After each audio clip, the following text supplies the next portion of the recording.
Welcome back, Focus Learners, to today's Explainer.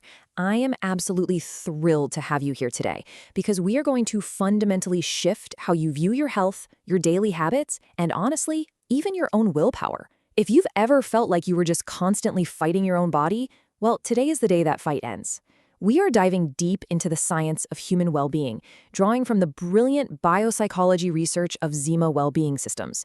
Get ready to understand exactly how diet, exercise, the brain, behavior, and discipline all work together as one incredible, cohesive system. So why does motivation seem to just completely abandon us the absolute second we get tired or stressed? We've all been there, right? You set a perfect goal, you write out a flawless routine, and then a really tough day at work happens. You barely sleep. And suddenly, you're skipping the gym, you're reaching for that ultra-processed comfort food, and you're feeling that heavy, familiar wave of guilt. We tend to view this as a moral failure, don't we? A lack of character or a lack of willpower. But I'm here to tell you right now that you need to let that guilt go. That breakdown in discipline, it is not a character flaw. It is a biological response. For decades, the mainstream view of health has pushed this incredibly shallow narrative, the old eat less, move more dogma. It treats health like a collection of fragmented, aesthetically driven chores. But the reality of the biopsychology view is so much more fascinating. Everything in your body is a deeply connected biological system. Your energy affects your decisions. Your food directly affects your mood. Your sleep affects your appetite. Your stress completely dictates your discipline. You cannot sustain what you don't understand. And to sustain ourselves, we literally have to start looking at health as a living, breathing network. All right, so here is our roadmap for today. 1. The fragmented health myth. 2. Biology reshapes your brain. 3. Biology drives your behavior. 4. Reading your body's signals. And 5. Build a sustainable lifestyle. Let's get right into it. Starting with Section 1, the fragmented health myth. Stop looking at health in separate parts. Our bodily systems are just so incredibly interconnected. The brain, the nervous system, the digestive system, they all feed directly into our emotions and our daily actions. Take the brain-gut axis, for example. It reminds us that our gut is constantly communicating with our brain, regulating things like appetite and mood.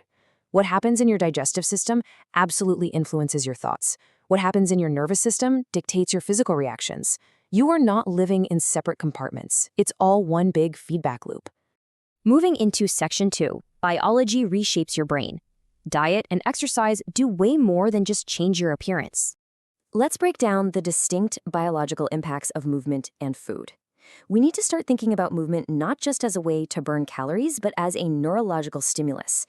Exercise promotes BDNF. That's brain-derived neurotrophic factor, which helps grow entirely new neurons and regulates your stress levels. It literally makes your brain highly adaptable. And nourishment? Food isn't just fuel for your muscles. It is actual information for your nervous system.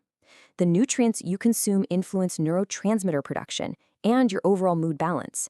If you feed your nervous system poor information, well, you're going to get poor cognitive performance and emotional instability. This brings us to a real game changer, neuroplasticity. The human brain is not fixed in stone.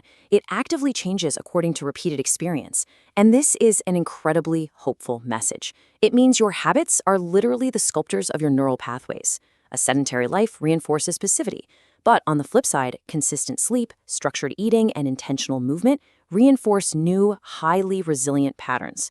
You have the power to reshape your mind simply through repetition. On to Section 3, biology drives your behavior. Discipline absolutely has a neural dimension. I really want this specific idea to provide you with some immense relief. The human being does not live in separate compartments. When you feel exhausted, unmotivated, or mentally blocked, it is rarely a moral failure. Actually, it's almost always a biological response, like central fatigue, which is where your brain actively regulates your physical output to protect your body. Or it could just be a strained nervous system. When you finally understand this, you stop punishing yourself and you start supporting yourself. It is amazing to see exactly how a stressed or tired body scrambles for survival, which makes wise decision-making practically impossible. Just think about these biological hijackers for a second. Poor sleep? That completely ruins your patience and your appetite control by totally altering your hormones.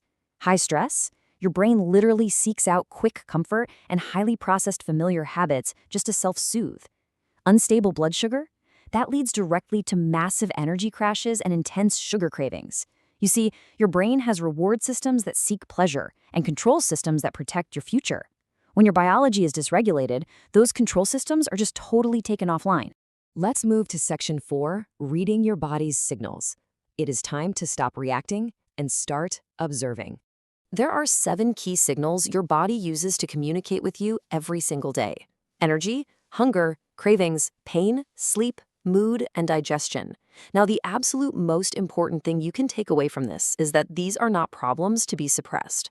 A craving doesn't mean you're weak. It might just be a signal that you lack protein or you're sleep deprived. Pain isn't just a nuisance to push through. It's vital information telling you to adjust your movement or your posture. These aren't annoyances. They are critical biological data points. So to actually process that data, we use the ZADIMA body reading method. And this is fantastic. Step 1, notice. Just pay attention without any judgment whatsoever.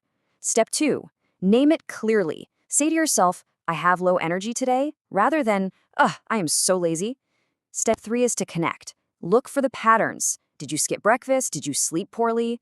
Step 4, respond with intelligence, not emotion. Maybe you just need a glass of water, not a third cup of coffee. And finally, step 5, record it, so you can learn your own patterns over time. This method completely lifts the heavy burden of guilt and replaces it with the incredible power of self-observation. Finally, Section 5, build a sustainable lifestyle, creating a system to survive real life. All of this builds into the ultimate framework that protects you from emotional, extreme, or just straight-up confusing diets. This cycle right here is what turns temporary effort into lifelong well-being. Let's walk through this continuous cycle. It always starts with learn, understanding your biology before forcing your body into some strict punishing plan. Next, apply. Just take one realistic action, like maybe adding a bit more protein to your breakfast. Then review. Honestly observe the results without any shame. Did it help your energy? Fourth is adjust. If it didn't work, make a change. Adjustment is not failure. Adjustment is intelligence. And finally, sustain. You build a way of living that can adapt. Sustainability isn't about doing things perfectly forever. It's about having a flexible system that catches you when life inevitably gets messy. I want to zoom out to the ultimate macro picture here. Biology never fails to explain a phenomenon. Knowing your biology is a fundamental skill for a sustainable, healthy lifestyle. A sustainable, healthy lifestyle is fundamental for well-being, and well-being is fundamental for a happy life. But it goes way beyond just you. When people neglect themselves, the damage rarely stays personal.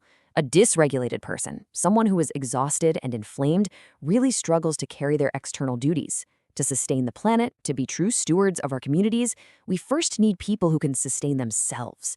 Taking care of your biology is not selfish, it is deeply foundational.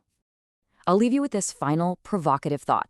If you cannot sustain your own biology, how can you possibly sustain your family, your community, and the world around you? The path outward always begins inward. By understanding your biology, you build the capacity to serve, to lead, and to live with incredible purpose. Thank you so much for joining me on this explainer today, Focus Learners. Take these insights, start observing your own brilliant biological systems, and I'll see you next time. ZADIMA Wellbeing Lab, the lab that studies how humans thrive.